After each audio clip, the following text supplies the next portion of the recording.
You're listening to the N2K Space Network.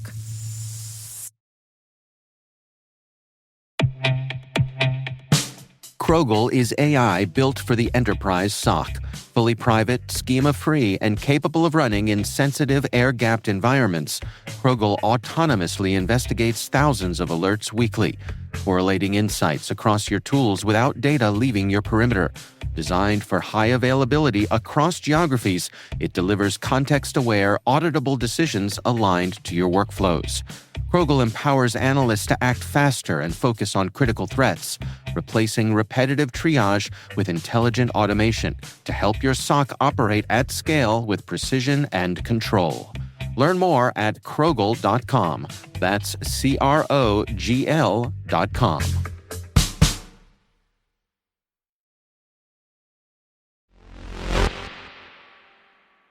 Today is July 10th, 2025. I'm Maria Varmazis, and this is T-Minus. T-minus 20 seconds to LOS egress. Go for deploy. Roger roll.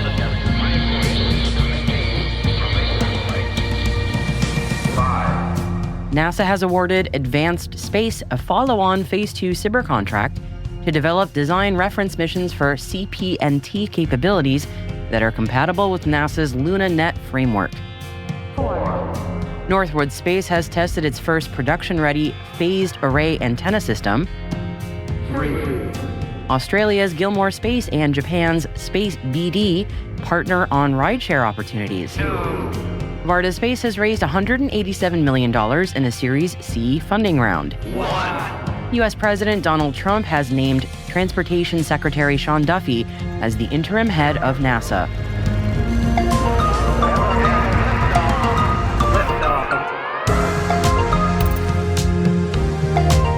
And today we will have the second part of my conversation with the Translational Research Institute for Space Health's Executive Director, Dorit Donoviel, PhD. We're going to be talking about space medicine later in the show, so stick around for more on that.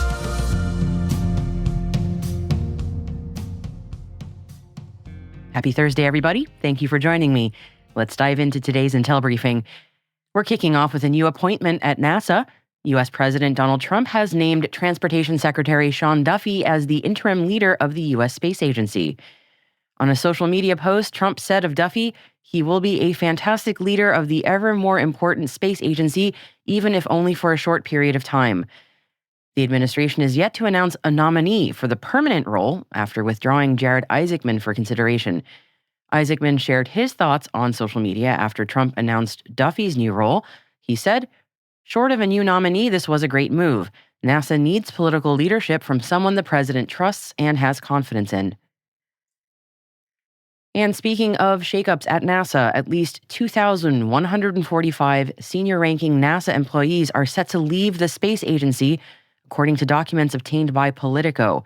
The losses are particularly concentrated around senior management positions, with 875 GS-15 employees set to leave, according to the documents.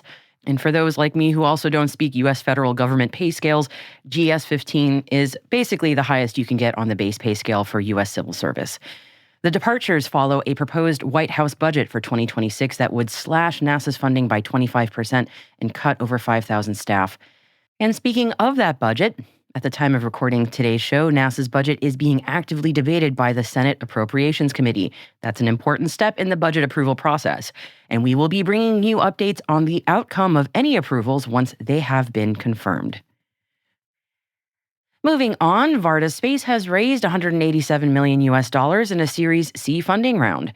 The new amount brings the total raised by the microgravity-enabled life sciences company to $329 million. Varda has completed 3 successful launch and return missions, with a 4th, called W4, currently in orbit, and a 5th expected to launch before the end of the year. Varda's CEO, Will Brewy, says the company will use the capital to build out the pharmaceutical lab that will deliver the world's first microgravity-enabled drug formulation. Varda's orbital laboratories are the first to process materials outside of the International Space Station and mark the beginnings of commercial expansion into low Earth orbit. Congrats to them! Yesterday, we had a flurry of international collaboration announcements, but one that we unfortunately missed was Australia's Gilmour Space and Japan's Space BD. And those companies have announced a partnership to offer dedicated rideshare opportunities on Gilmour Space's Eris launch vehicles and Elara Sat platforms, opening new mission options for Japanese and global satellite customers. Space BD has supported more than 90 satellite missions and over 600 space-related projects, with expertise in launch integration, satellite deployment, and supporting experiments on the ISS, including in-orbit demonstration services. The companies say that this partnership will expand Space BD's global offerings while strengthening space cooperation between Japan and Australia. Northwood Space has tested its first production-ready phased array antenna system. Known as Portal, it is designed for supporting satellites in low Earth, medium Earth, and geostationary orbits. Northwood says Portal has demonstrated that it can deliver 1 kilowatt of transmit power and receive sub-picowatt signals within the same face. These faces can be arrayed in modular configurations to support higher power levels, such as 6 or 8 array configurations, supporting 6 or 8 kilowatt power to GEO at site. This milestone makes the Portal system the most powerful commercial communications phased array ever built. The company says it's still on track for global deployment beginning in Q4 of this year. NASA has awarded Advanced Space a follow-on Phase 2 SBIR contract to develop design reference missions for communication, positioning, navigation, and timing, or CPNT capabilities that are compatible with NASA's LunaNet framework. The project, managed by NASA's Marshall Space Flight Center in Huntsville, Alabama, focuses on developing mission concepts for a standards-based, interoperable lunar and Martian CPNT relay network. Advanced Space has partnered with Firefly Aerospace on this project, using Firefly's Elytra orbital vehicle as a transfer stage for this relay network. LunaNet is a collaborative effort involving NASA, ESA, and potentially other international partners and commercial entities. It's focused on developing a lunar, standards-based, interoperable communications relay network for industry, academia, and international partners. It is expected to deploy sometime before the end of this decade.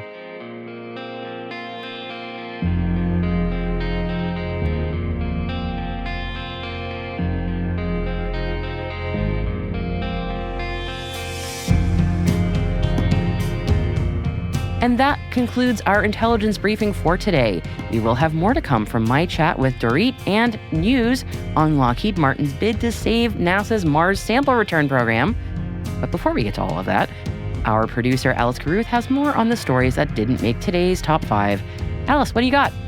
Well, Maria, we've added 2 additional links into the selected reading section of today's show notes. One covers the completion of Neo Space Group's acquisition of UP42 from Airbus Space and Defence, and the other is about AWS's Space Accelerator program. Both sound pretty interesting. Can you remind us where else those links can be found? We also include links to all the original sources of all the stories we mentioned throughout the show on the episode page of our website. Just head to space.n2k.com and click on today's episode title.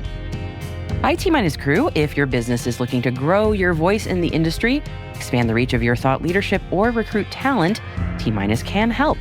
We'd love to hear from you. Just send us an email at space@n2k.com or send us a note through our website so we can connect about building a program to meet your goals.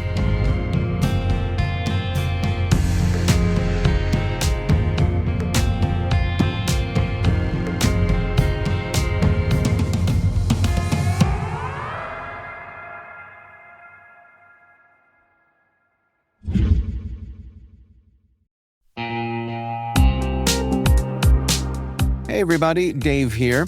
I've talked about Delete Me before, and I'm still using it because it still works. It's been a few months now, and I'm just as impressed today as I was when I signed up. Delete Me keeps finding and removing my personal information from data broker sites, and they keep me updated with detailed reports, so I know exactly what's been taken down. I'm genuinely relieved knowing my privacy isn't something I have to worry about every day. The Delete Me team handles everything. It's the set it and forget it peace of mind.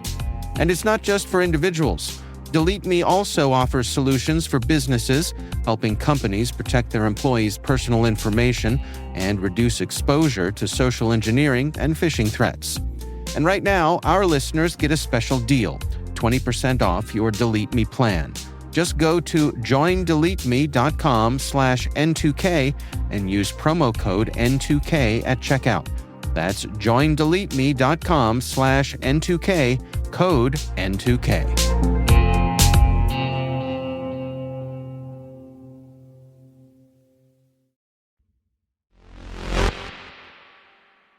For our guest segment today, we've got the second part of my conversation with Dr. Dorit Denoviel. She is the executive director of TRISH, or the Translational Research Institute for Space Health, and she joined me to tell me more about her fascinating work. Remember how to say my name. It's Doritos without the O's. So that makes it real easy. So I am a associate professor at Baylor College of Medicine in the Center for Space Medicine, but I also have an appointment in the Department of Biochemistry and Pharmaceutical Biology. And how I ended up doing space health is one of these funny things that happens to you. And I say this to a lot of young people. You just never know when an opportunity comes up. You've never imagined you would end up where you are. And yet it opens up a world that you are just like so happy in. It got me thinking about what's out there and just really being curious about the world. But I actually, my first love wasn't so much space, but it was biology. And just the amazing ability of living things to adapt to an environment. What happens when someone develops a condition in a long-term mission? Like what? Because we try to do a lot to prevent stuff from happening, through screening or whatnot. But are we working on what if somebody develops it while they're, very much on a mission and not able to return home? Like, what do we do about that? Yeah, so that's fascinating. This is another area where I think space medicine is really going to be the driving force for innovations for Earth as well. And the reason I say that is right now we have the luxury of, from low Earth orbit, we can bring somebody back. We can medically evacuate somebody and have them back home within a matter of hours. Right. From the moon, it's a little more complicated. From the moon, it'll probably be a couple of days. So you start to worry a little more about a medical situation on the moon. But even then, you could probably stabilize somebody for a couple of days and bring them back. It would be mission ending, of course. Now, when you consider a Mars mission, it really is a forcing function for medical innovation. And what I mean by that is no resupply capability, maybe even no medical support from Earth if there's communication delays or communication disruption, right? So you have to have the crew be completely self-sufficient. To be self-sufficient in terms of the medical situation, first of all, you got to bring everything with you, right? Like you're not going to be able to replenish your medications if they go bad over the 3 years that they're going to be on this mission. So medication, nutrition has to be just right. And then if you have to do a medical procedure, you can't possibly train for everything. You just can't. No, and even if you did train on it, it was like 2 years ago and you forgot how to do it. So we're developing a capability for crews going to Mars that will absolutely require an AI component, a decision support, if you will, the bones. You remember Bones from Star Trek? I was just thinking of Bones, yes. That's right. Yeah, bones that will actually help the crew. Because even if they do have a medical doctor on board that goes on this mission, they can't possibly cover everything and know everything, and they're going to need help. So we are developing those kinds of tools, just-in-time training. And then the other thing is like most people just go on the web and they'll Google their symptoms, and the large language models today from medicine are actually pretty good. But you're not going to have that you're not going to have the internet on the way to Mars. No WebMD on the way to Mars. Right. That's right. So we are actually building a capability of making you DIY healthcare. Again, this is an extreme environment. Don't try this at home. But yes, and this makes a lot of sense. To me, as I said, like when I have these conversations with people about, one day going to Mars, it's like it's the human machine that I think that I'm so fascinated by. And yeah, you're right. You have a doctor with you. Could be the doctor who needs the help. So then what are you going to do? You are tackling such fascinating problems. Like, what do you do about all this? It's so cool because I think the tools that we develop, because we have to, it's not a luxury. We must have these tools. And that's the thing about a Mars mission. It forces you to make those innovations in foods, in a new way of doing healthcare. All those things will mean that we can increase access of people on Earth to all these other innovations that are coming from space for healthcare and for nutrition. So to me, and the behavioral health, we haven't even touched the behavioral health. I know. I was just thinking that too. Yeah. Yep. Confined in that space for a long period of time. I mean, how do you stay mentally resilient? Many of us started baking, right, during the pandemic. We all got a little taste of that and all went bonkers.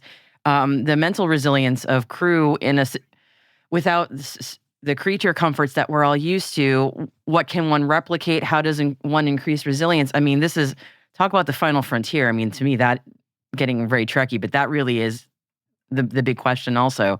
If you can't go outside and see a tree, how do you manage this? So what do we do? Right. So we're exploring a lot of different things. It's interesting. People have talked about maybe using a virtual world to recreate Earth. It depends on the individual because some people actually make them more homesick, sadder because they're not there. Other people are fine with it. They really feel like they're getting that experience. But it also needs to be the multi-sensory sort of experience. Our brains also, it's use it or lose it. So we know that when people go to Antarctica for long periods of time, say 9 months at a time, and they're not getting stimulation and the light cycle's all messed up, their brains actually start to shrink. Your brain is much like a muscle. If you're not using all the senses, all of the parts of the brain in essentially analyzing all the different inputs, because there's no inputs, it's very monotonous. We know that that's a problem. So how do we keep them stimulated? And so it will be a technical solution. It absolutely has to be a technical solution. Yeah. Yep. But it can't just be Netflix, right? Like that, your brain on Netflix ain't going to be good on the way to Mars. I love to chuckle about it. And I also recognize we are so complex as crazy human beings. And to me, we can figure out a rocket tomorrow, but it's us human machines that really require a lot of care. I'm always really fascinated hearing about these different experiments going up, just because it's just so neat to me to see what we're trying to unravel and what insights are being gleaned. So thank you for taking the time to walk me through just a tiny, tiny bit of what you all are working on. I know I can only imagine this is the tiniest fraction. So what a fascinating field you're in, though. Oh my gosh, if I could do it all over again, I'd be like, can I intern for you? This is going to be so fascinating. We do have an internship program. Come on over, girl. Oh my God. So listeners, take note. I know many of y'all are looking for your next move. Well, thank you. Seriously, thank you so much for taking the time and speaking with me. Is there anything you want to leave our audience with before we close out today? Anything at all?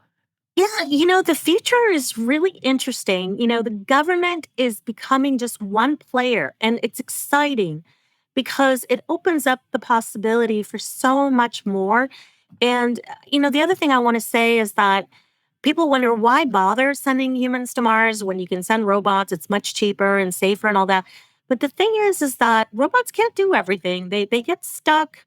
Their tires go out. They run out of energy. They can't do everything. And, by pushing ourselves to get humanity out there, we're going to be pushing ourselves to develop new technologies, new capabilities, a new understanding of ourselves as humans and as humanity. And so to me, that is the reason to go.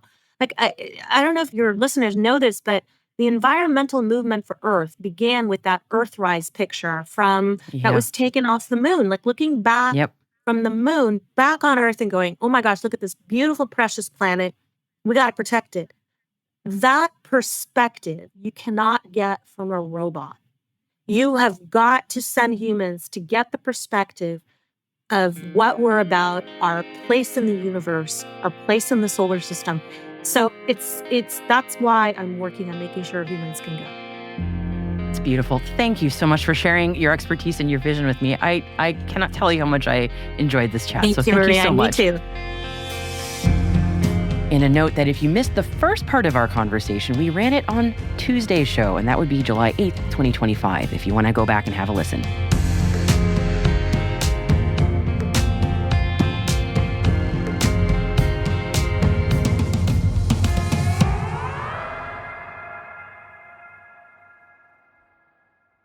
We'll be right back.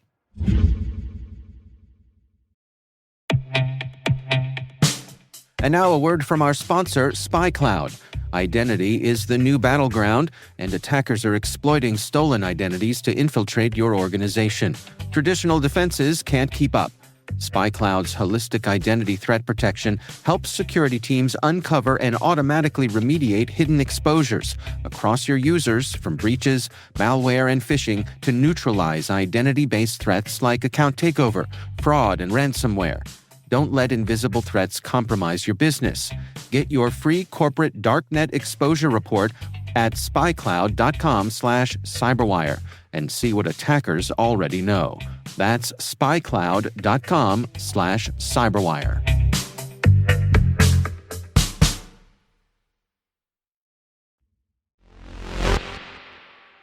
Welcome back. From our not dead yet desk, NASA's Mars sample return. An eye-wateringly expensive science dream, or might it one day become reality? A number of the primes have been kicking the tires on Mars sample return, or MSR, for years, and the price tag always came back pretty high. A mission that even had NASA saying the whole idea was just too slow and too expensive, and that is saying something, no offense, NASA.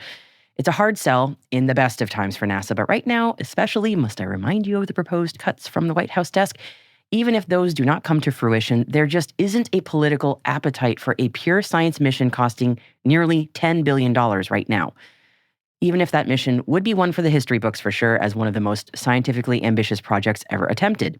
But don't give up on this dream yet, says Lockheed Martin, as in late June, they quietly dropped a new commercial proposal to NASA for the long-awaited Mars sample return mission.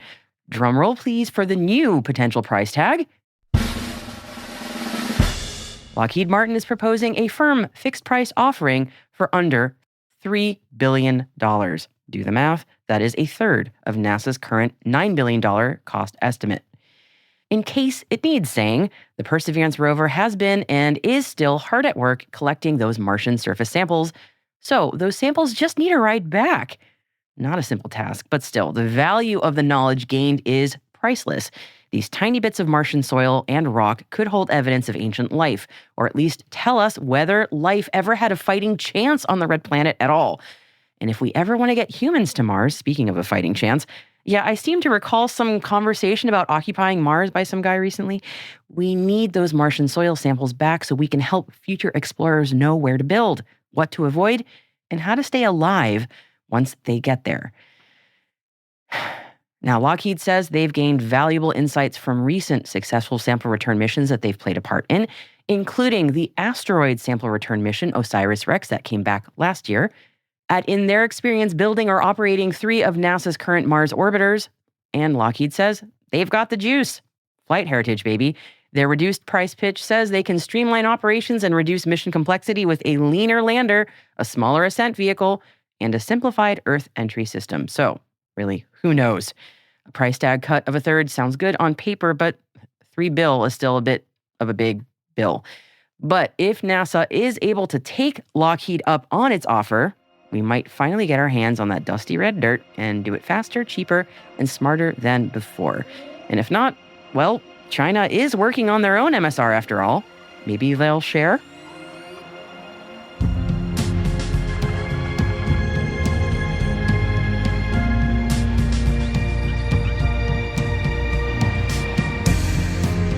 And that is T-Minus, brought to you by N2K Cyberwire. We'd love to know what you think of this podcast. Your feedback ensures we deliver the insights that keep you a step ahead in the rapidly changing space industry. If you like the show, please share a rating and review in your podcast app. Please also fill out the survey in the show notes or send an email to space@n2k.com. We're proud that N2K Cyberwire is part of the daily routine of the most influential leaders and operators in the public and private sector. from the Fortune 500 to many of the world's preeminent intelligence and law enforcement agencies.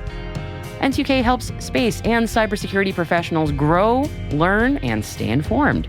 As the nexus for discovery and connection, we bring you the people, the technology, and the ideas shaping the future of secure innovation. Learn how at n2k.com. N2K's senior producer is Alice Carruth. Our producer is Liz Stokes. We are mixed by Elliot Peltzman and Trey Hester, with original music by Elliot Peltzman. Our executive producer is Jennifer Iben. Peter Kilpie is our publisher, and I am your host, Maria Varmazes. Thanks for listening. We'll see you tomorrow.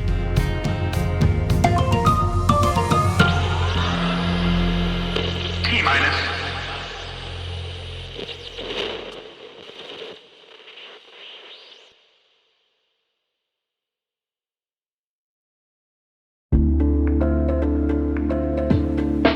And now, a word from our sponsor, ThreatLocker, the powerful zero-trust enterprise solution that stops ransomware in its tracks.